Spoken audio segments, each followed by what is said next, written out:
Salut à tous, ici Carl et aujourd'hui on se retrouve pour une nouvelle vidéo dans un nouveau décor avec un nouveau micro. Et oui, ça fait beaucoup de nouveau. On va appeler le décor hardware parce que la test bench, c'est ici qu'on va faire tous les tests hardware justement. Et le micro, c'est un micro cravate sans fil de chez Rode. Review très bientôt. Mais bon, on n'est pas ici pour parler du décor ni du micro. On se rassemble aujourd'hui pour parler du Corsair Spec 04, un boîtier en entrée de gamme aux alentours des 49 $ US. Puis voilà, donc on va faire un peu de place à la table derrière moi, on va déballer ça ensemble, puis on va faire le tour du boîtier.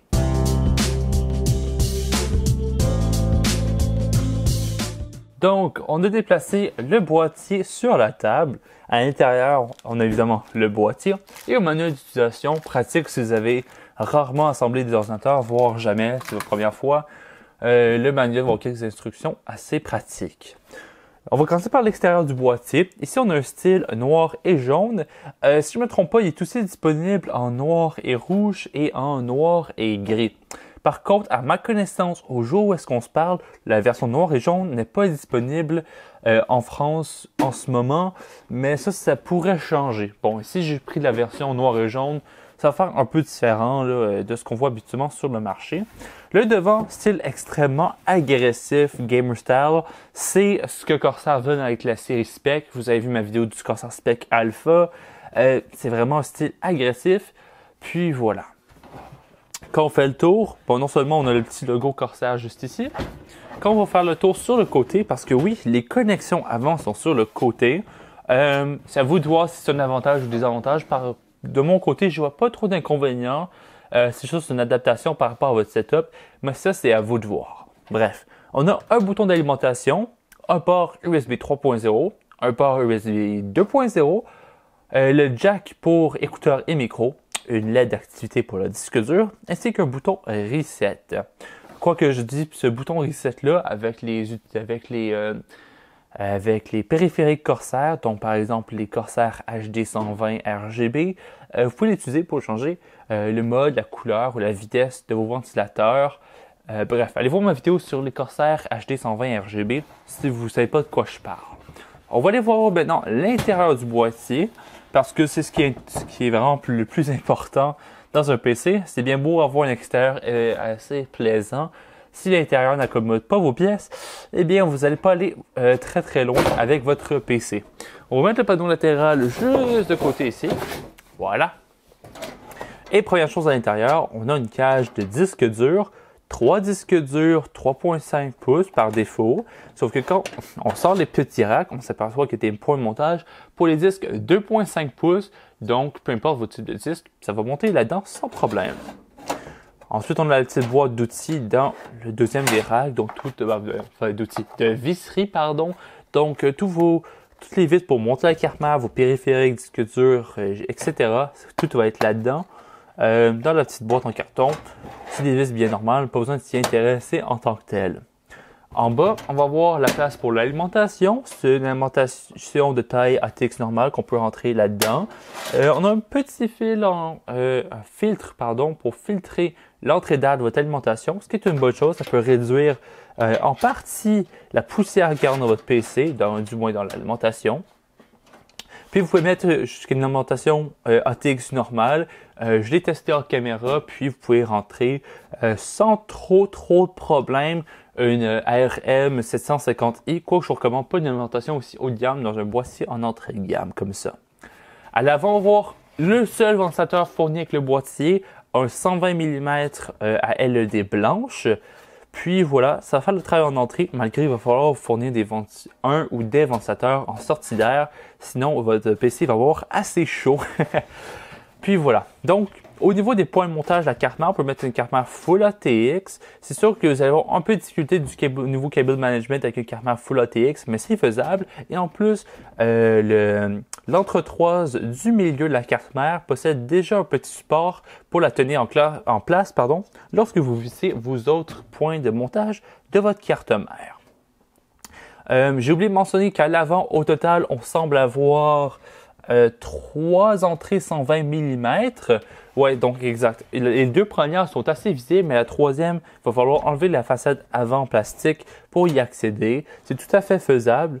Puis voilà, donc 3 fois des 120 mm en entrée, quoique 3 ventilateurs là-dedans, je ne le recommande pas trop parce qu'ils vont être limités par la quantité d'air qui peut être entrée par la grille, quoique 2 ventilateurs, ça devrait passer sans trop de soucis.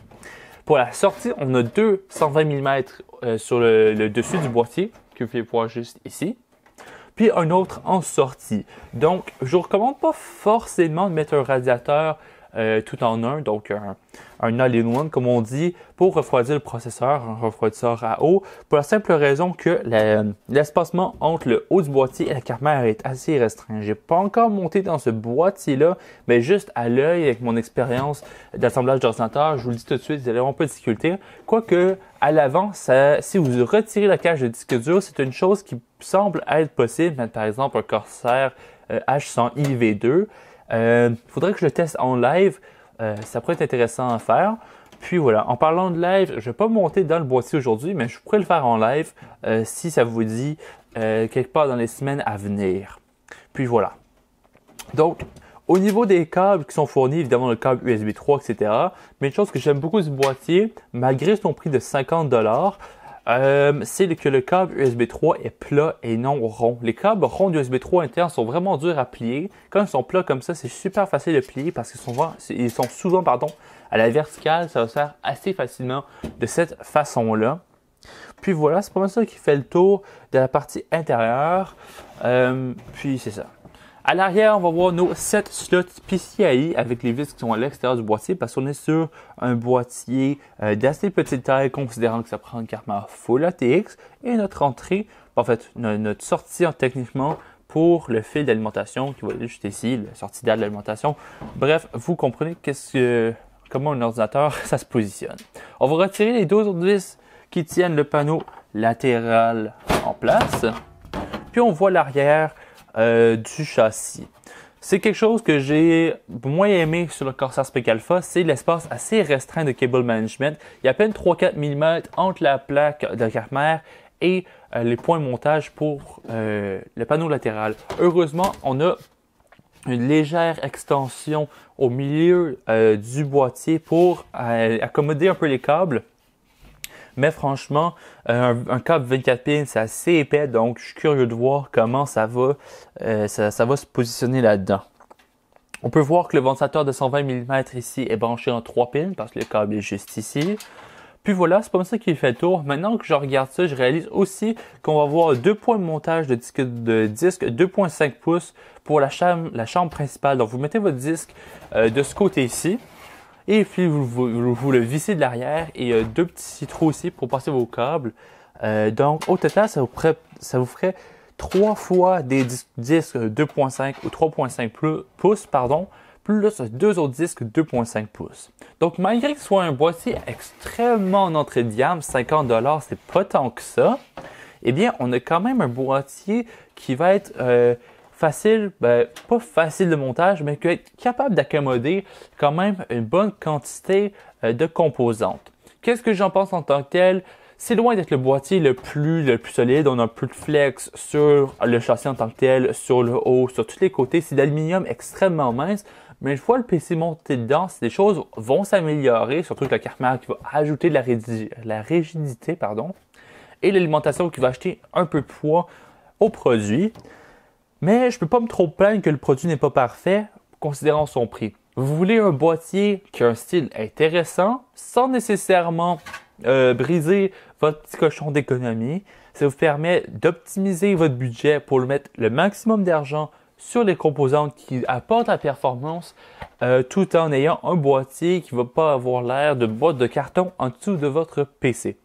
Donc c'est pas mal ça qui fait le tour du Corsair SPEC 04. Laissez-moi savoir dans les commentaires qu'est-ce que vous pensez du boîtier. De mon côté, je l'aime quand même considérant son prix et j'ai l'intention de faire un live où est-ce que je vais assembler un PC dedans juste pour le tester pour le fun, pour vous donner mon avis plus détaillé par rapport à celui-ci quand je vais avoir assemblé un ordinateur dedans. Donc, c'est pas mal ça qui fait le tour du Corsair SPEC 04 comme je vous disais.